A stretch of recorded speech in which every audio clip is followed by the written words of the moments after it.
Hey there, welcome back to the first video, or let's say the second video of the series for the YouTube React project. In this video, we will be setting up the entire environment for the project and also starting with creating the backend APIs for our project. So without any further delay, let's get into the video and let's start with creating the backend. So we'll do one thing. We'll go here, we will create, open a folder. I'll just go into desktop, YouTube. I'll just create a folder here with the name um, YouTube Rack. Okay, and just we will just open the VS Code in this particular folder. Okay, now the first thing that we'll be having here is the backend setup. Okay, so there are a couple of things that we will be needing for our backend setup. Okay, so we'll just create a folder first. I'll just increase the font here. Okay, mkdir.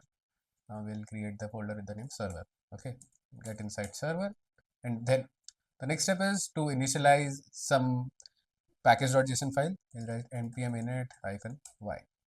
Okay, so as we see, there is a package.json file which is initiated. The name is server, version is 1, main is index.js, script, and blah blah blah. Okay, so now after this, we will be installing some packages. Okay, the first package is LangChain. npm install @LangChain community. Okay, so what is LangChain? Let's get into it. What is LangChain? I think a lot of people may have heard about it. What is LangChain and why are people using it and why is it necessary and all those things. So I'll explain you, not in the Python one, in the JavaScript one. Okay, so LangChain is a framework for developing applications powered by large language models. It simplifies every stage of LLM application cycle, from the development to productionization and then to deployment. Okay, so LangChain, basically, as it says, it is a framework of open source libraries which can help a lot of things in the LLM world or AI world or large language models world to be done very easily. It consists of very, very different kind of open source libraries. The first is LangChain Core. It's used for LangChain expression language and base abstractions. This is the community part. This is what we will be using, as it has packages which are partnered with different communities, from OpenAI to Anthropic to Gemini to Azure to many others. And the third thing is LangChain. This consists of chains, agents, and retrieval strategies that can make up the application's cognitive architecture. Okay, so the first thing that we installed over here is LangChain. Okay, now after this, we will install some other packages as well, which is LangChain Core. Then we will install Cores, which is cross origin. Then .env. Then we will have Express. There is a package called YouTube I and YouTube I.js. These particular packages helps us to get the transcripts of the YouTube video based on the URL given. So we will just install all, not this. Okay, I think there is an error. It will be LangChain, not LangChain. So based on your internet speed, it will take its time to download. So just wait for it and let it download. So as we see here, it will be directly updated over here. Okay, and one more thing we will be installing is nodemon. npm install nodemon. This particular package will, okay, there is an issue with nodemon. Okay, no worries. This won't cause any other issue to us. Okay, the next thing is the first file that we'll be creating. As we see here, the main file is index.js. So what I'll do is I'll create a file called index.js and just put it inside the server folder. Okay, now in index.js, or whenever you are creating any backend application with uh, um, Express or Node.js, just the first thing you would do is import Express from Express. I imported it. then import cors from cors. Import this, initialize the variable const app equal to express. Okay, then I'll also set up a middleware to parse JSON request bodies. Okay, so because this is what we will be passing as a JSON request, so that is to parse the front end JSONs in the backend. So we'll just write app.use express.json. Okay, so this is how we will create a middleware. Next, next thing is to configure and use the cors middleware.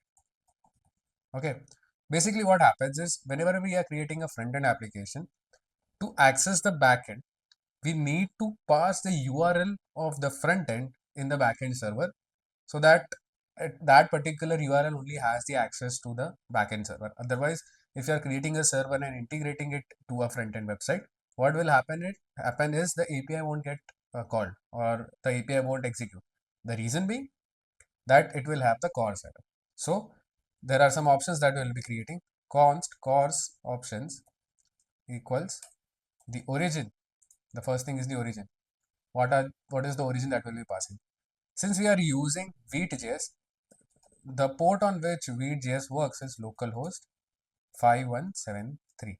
Okay, or if it is 5174, we'll pass it over there. So I'll just write 5174 because already we are having a server running on this particular port.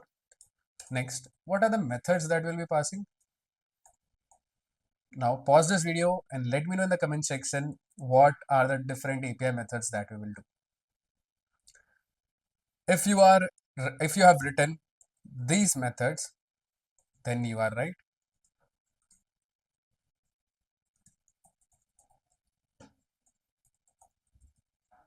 Okay, these are basically the four methods that are called. Oh, okay, that basically we use to make an API call. Okay, so get, post, put, and delete. And the next thing is we will pass allowed headers. Okay, so what will be the content type? The content type would be there won't be a content type that will be passing. We will be passing the content type, which will be an application slash JSON and authorization. Okay, now we have created the cors options. Next thing is we want to use the cors options. We'll write app.use cors. Okay, and inside that we'll just pass the cors options. Okay, so this is how we have configured and used the cors middleware.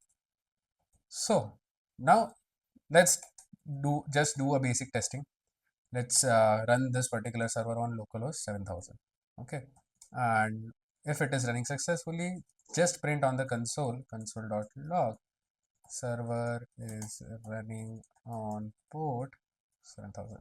Okay, and we just export default app. Okay, and how do we run it? Nodemon index.js. Okay, if it is running fine, what will happen is it will give us the output like server is running on port 7000. So this is how we create the entire backend, not the entire backend, to be frank. It's just that the backend framework this is how the backend framework is to be created.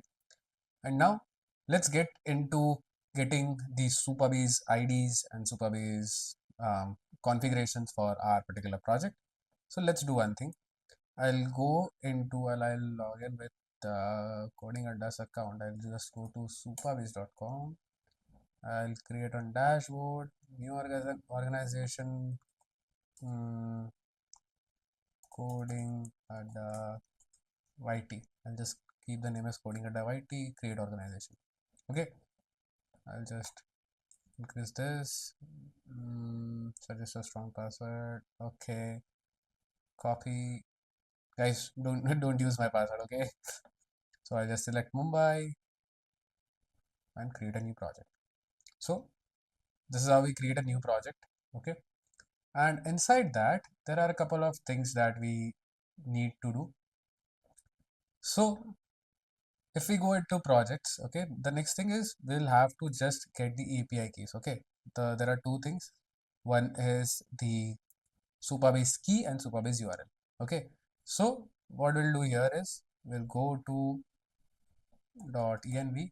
We'll create a .env folder or file, which will basically help us to store all the variables. Okay, so I'll just get this. This is the project URL. Okay, so Supabase project URL equal to this. Okay, I'll not let you guys see what my project URL is. Okay, and yeah, and then Supabase anon key. Anon key is basically the API key that we use for any of the projects. Okay, so this is the API key. Okay, so we have the Supabase project URL ready, and next we have the Supabase anon key ready. Okay, so this is how we basically do the configurations. Okay, so this is how the basic server setup is done. So in this video, what we did was we basically started with creating a very basic backend server in Node.js using Express, and then we got our Supabase credentials that we need for our particular project. In the next video, what we are going to do is we will be starting to configure our entire database, which is the Supabase database for the project. And then after that, we will be starting to code the entire backend for the project. So this was it for the particular video. If you like the video, make sure to like, share, and subscribe to the channel. And see you then in the next video. Until then, bye bye.